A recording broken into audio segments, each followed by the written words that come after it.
Dragons are one of the most popular creatures in pop culture, but often their depictions in action games can be underwhelming. So come with me on a journey through the lands between to see how Elden Ring handles these massive magical beasts.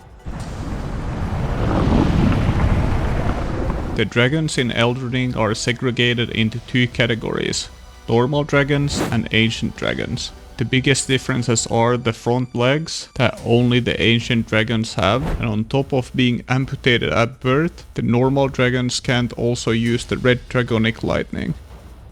Flying Dragon Agil is the first dragon most players will fight, as he is right next to the spawn point in the game. And the initial encounter with him is awesome. He flies out of nowhere to ambush the player. His moveset is kind of slow and easily abusable, as each one of his attacks leaves him vulnerable to counterattacks. The most annoying part of his moveset is when he takes flight and does one of his various dragon breath attacks from a distance. But even these can be countered if you get on horseback and close the distance fast. In a vacuum, this sort of early game surprise encounter with a big dragon is kind of cool. But the issue with this fight is that this fight is repeated multiple times in the game. There's a lot of reskins and recolors of what this guy does with slightly added mechanics that are basically the same fight. And I don't know how many there are, probably like 10 of them, which reduces the impact of this fight. It could be remembered as a cool early game encounter with a kind of a basic dragon, but unfortunately it will go down in history as just one of the many dragons in Elden Ring.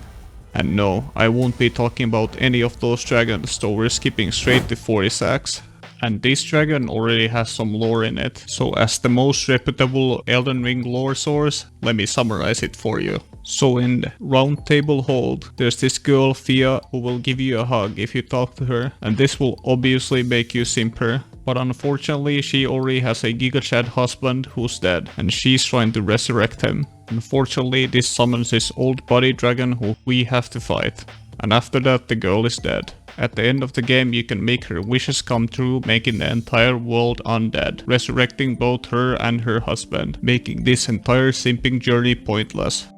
Unless you're into that shit, you freak. 40 is a very different fight from the cookie cutter dragons, as his front legs allow him to do different combos and his lightning strikes will keep you on guard.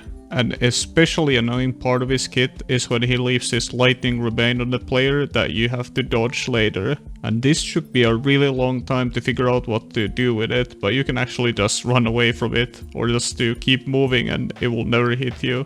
But it will prevent some of the combos and char attacks the player can do, limiting the options that are viable in this fight. He also starts the trend of leaving lightning strikes on the ground that will hit with a delay. These red lightning magic attacks, dragon breath and camera issues are the biggest commonalities between these dragons. Ancient Dragon Senesax is like the hybrid between the first two, but in all the worst possible ways. His general movement is like flying dragons, where he can be fought on horseback and does these flaming attacks, flying attacks, all that shit that the usual dragons do. But on top of this, these delayed lightning strikes and his wide lightning swings, similar to what 40 does, can take you off guard from the horse and can just one-shot you because of how Elden Ring handles your horse dying, makes you completely vulnerable to the next attack. And fighting him on foot isn't great either, because he never lowers his fucking head. This means that the most consistent DPS strategy is to hit his legs. And when you're hitting his legs, it's so hard to tell what the boss is actually doing. And dodging the next attack can be really difficult from this position. On top of that, you can't even target his legs with the cam lock on, so you have to just free cam it. And if that wasn't enough, this boss offers nothing lore-wise. It's just a prelude to a much better fight. Placidus Axe is one of the greatest spectacle fights in gaming, but his lore makes no sense. Apparently he's waiting for his god who predates Marika, but also was the first Elden Lord. Either there were multiple gods before Marika and everyone had their own Elden Lords. Placidus Axe being an Elden Lord was a lie. But he might have been the supreme ruler during the Ancient Dragons era. Anyways, he's just chilling at the end of the world, doing absolutely nothing, just waiting for the return of his god. and we go there and slaughter him for no reason. Are we the bad guys? He doesn't even drop anything that great. You're just killing him for the achievement. The fight against him is very memorable due to the spectacle, but unfortunately he struggles from massive enemy issues. His sheer size can make it hard to see what the hell is going on, and sometimes you can get stuck in his huge body while trying to avoid his moves. And this can make dealing with him extremely annoying, especially the big sideways dragon breath attacks that you would have to run away from. But sometimes his fat ass just stops you. His basic movesets consist of magical dragon breath attacks, magical lightning attacks, and also lightning claw attacks. And these are mostly fun to deal with. He even puts these big lighting areas on the ground that hit offbeat, which makes it a really unique way of doing damage to you. But one of the most annoying things in this boss and many others, if you have sort of a short weapon, sometimes when you hit the enemy it just doesn't register at all. This is why size matters. Start of phase 2, Placidusax can learn to teleport and he flies away. Then he charges at you from the sky, making this a really cool sequence. His moveset in phase 2 stays largely the same. He gains a couple teleport moves where he can stab or fly at you, but nothing that crazy. But when you get him really low HP, he also learns a kind of dual dragon breath attack. That's an insanely cool looking move, but unfortunately I have no idea how to dodge this. Going close seems to be the best bet to at least trade some damage. Unfortunately, this fight is more spectacle than a good fight, and it comes off as such a huge disappointment, especially when I know what From could do from Dark Souls 3. Midir is peak dragon design. He's a huge dragon that has clear weakness in his head, and the head is easily hittable. He also has strong attacks and is fast as hell. He can also do these flyaway combos, but is always punishable by the players. And his massive health pool makes him a stamina fight on top of that. But he is incredibly fair to fight. Those keen-eyed might have noticed that I still haven't mentioned Bale. Can Bale live up to Midir's legacy, or maybe even surpass him? Bale was a political rival of Placidusax and they had a fight, and this fight forced Bale to flee. Unfortunately, after this, Placidusax started a spear campaign against him and made a lot of Drake warriors go and sort of storm the capital, trying to go to Bale's domain and take him down. And this spear campaign worked because everyone knows him as Bale the Dread now, and people are still going after him.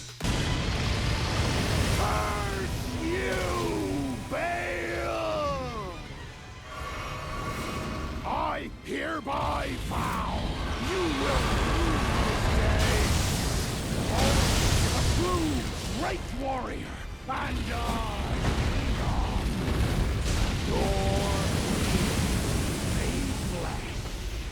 But the lore isn't what's important here. Does he live up to Midir? And I'm happy to say that the answer is sort of, kind of, depending on what build you play. Let me elaborate. Bale has way better camera and tracking than other dragon bosses in Elden Ring. And even when he's flailing around, you can easily track what he's doing and where his head is going. Just like in the Midir fight, his head is the weak spot and the clear spot you should be aiming at. But in this case, if you don't have a weapon with reach, it is hard to hit the head because he's so fast. So you only have a limited time window between his combos to get a hit in. And if he's too far away or he kinda moves his head around a bit while he's idling, you can't get the hit in, you just don't do any damage. And on top of this, in phase 2, he starts doing these smaller explosions where positioning matters, and then getting a hit in is even harder. But if you have a weapon with reach, none of this is an issue, and this boss fight is honestly quite easy. His moveset is very cool looking and a spectacle fight in that sense.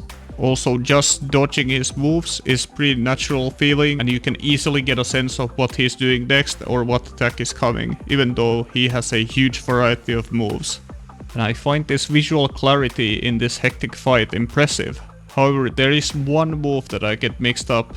The grab attack and the dragon breath attack look very similar in setup. He is by far the most enjoyable dragon boss fight in Elden Ring, and he might even have surpassed Midir, but I'm still not sure about that. He has bigger spectacle and more adrenaline, but his punish windows are not as clear, making him a potentially a lot more frustrating fight. And there's only one dragon in gaming who can surpass Bale in aura.